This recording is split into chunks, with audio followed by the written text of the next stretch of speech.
Good morning. Let's get into this. I'm creating this more and more every day. I'm praying. I'm seeking the face of the Most High. I have mentors. This is Pillow Talk. This is the early dew. This is early seeking the face of the Most High. Like, Lord, what do you have to say to me? What do you have to say to me? And He is saying through me, you know, I am the messenger. This is the early dew. He's saying, I want you to read my Torah. My Torah tells you about me. This is like if you were on a date, this is the 20 questions type part of it. This is the on the phone, real late, you say bye. You hang up. You hang up. This is what this is. This is what the early dew is.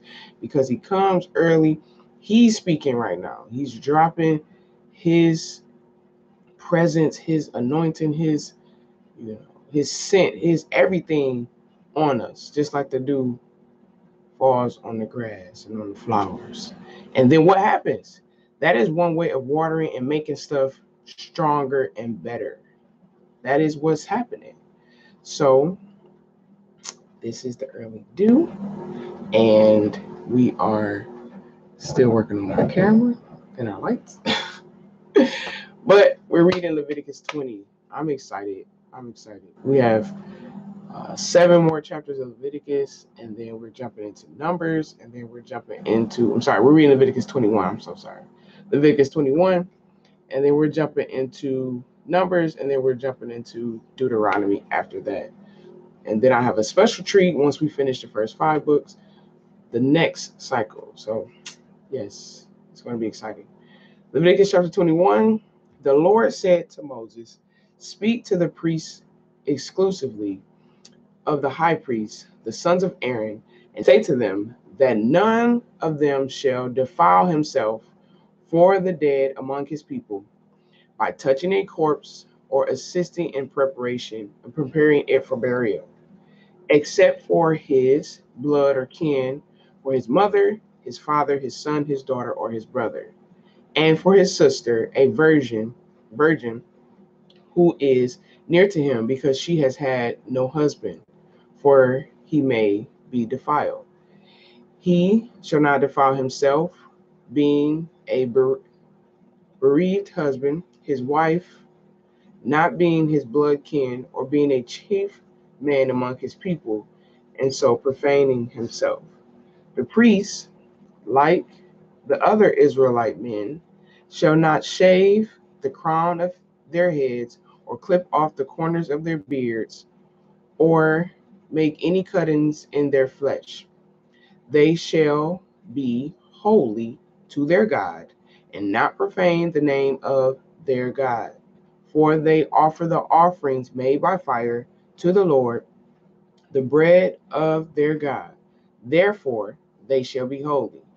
They shall not take a wife who is a harlot, or polluted, or profane, or divorced, for the priest is holy to his God. You shall consecrate him, therefore, for he offers the bread of your God. He shall be holy to you, for I, the Lord who sanctifies you, am holy. The daughter of any priest who profanes herself by playing the harlot profanes her father.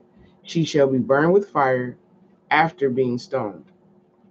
But he who is the high priest among his brethren, upon whose head the anointing oil was poured, and who is consecrated to put on the sacred garments, shall not let the hair of his head hang loose, or rend his clothing in mourning. Neither shall he go in where a dead body lies, nor defile himself by doing so, even for his father or his mother. Neither shall he go out of the sanctuary, nor desecrate or make ceremonially unclean the sanctuary of his Elohim, his God. For the crown of consecration of the anointing oil of his God is upon him. I am the Lord. He shall take a wife in her virginity, a widow or a divorced woman, or a woman who is polluted or profane, or a harlot, These shall he not marry, but he shall take as his wife a virgin of his own people, that he may not profane or dishonor his children among his people. For I, the Lord, do sanctify his priests, sanctify the high priest. And the Lord said to Moses, say to Aaron, any one of your sons in their successive generation who has any blemish, let him not come near to offer the bread of his God. For no man who has a blemish shall approach God's altar to serve as priest, a man blind or lame, or if he has a disfigured face or a limb too long, or who has a fractured foot or hand, or is hunchback, or a dwarf, or has a defect in his eye, or has scurvy or itch, or scabs, or skin trouble, or has damaged testicles. No man of the offspring of Aaron the priest who has a blemish is disfigured or deformed shall come near the altar to offer the offerings of the Lord made by fire. He has a blemish. He shall not come near to offer the bread to his God. He may eat the bread of his God, both of the most holy and of the holy things, but he shall not come within the veil or come near the altar of incense, because he has a blemish, that he may not desecrate and make unclean my sanctuaries and hallowed things. Why? He says, for I, the Lord, do sanctify them, which means set them apart. And Moses told to Aaron and his sons and to all the Israelites. And that is Leviticus chapter 21. It's mostly about the priests, a set apart group of people that when they came out of Egypt and in the wilderness at Mount Sinai, he was explaining to them that he wanted them to be sacred and set apart for his work. So he has specific rules for them, for marriage, for blemishes, for being able to sanctify, but they are still fed. He still takes care of them. As you see down in the lower verses, he still makes sure they eat. Isn't that awesome? Even though they're not necessarily working. They don't work in the field, nor are they working in the sanctuary. But yet and still, because they are of the lineage of a Levite, they still are taken care of. I'm telling you, it's relationship. It's not religion. I'm going to have a blessed day. You're going to have a blessed day. I love you. But more importantly, he loves you. Go talk to him. He waiting for you. Peace.